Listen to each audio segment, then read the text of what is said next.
નમસ્કાર, જય દાદા. નવરાત્રિ શરૂ થઈ રહી છે મિત્રો, અને નવરાત્રિમાં આપણે પ્રથમ દિવસે માતા સાઈ પુત્રીનું પૂજન કરતા હોઈએ છીએ, અને આ સાથે જ આપણે ઘટ સ્થાપના પણ કરીએ છીએ. તો આ વર્ષે નવરાત્રિની અંદર આપણે કેવા પ્રકારના પૂજા પ્રયોગ કરવાથી આપ આપના જીવનમાં સુખ, સમૃદ્ધિ અને માતાજીના આશીર્વાદ મેળવી શકો છો. તો મિત્રો, સૌ પ્રથમ તો ઘટ સ્થાપનાના દિવસે એટલે કે 22 તારીખને સોમવારે નવરાત્રિનો પ્રારંભ થઈ રહ્યો છે. આ દિવસે સવારે 6:30 થી લઈ અને 7:15 સુધી સવારના સમયમાં ઘટ સ્થાપના કરવી જોઈએ, કેમ કે આ સૌથી શ્રેષ્ઠ મુહૂર્ત છે.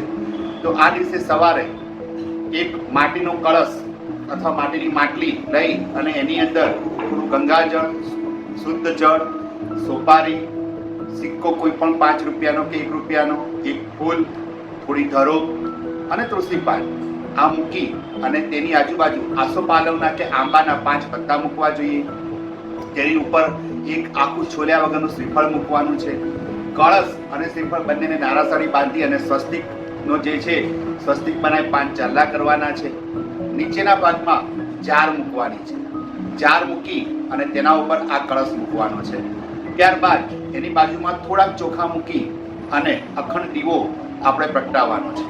આ કળશની સ્થાપન કર્યા પછી તેનું ફરીથી પૂજન કરવાનું છે, અને માતાજીને 9 દિવસ માટે આપણે જે પૂજા કરીશું તેનો આપણને માતાજી આશીર્વાદ આપે તેવી પ્રાર્થના કરવાની છે.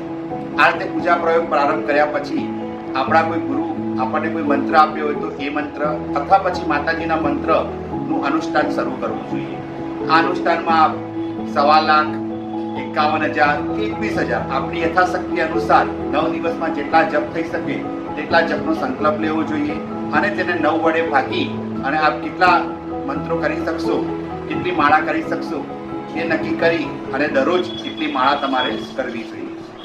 આ રીતે માતાજીનો પૂજા પ્રયોગ ચાલુ કરવાનો છે.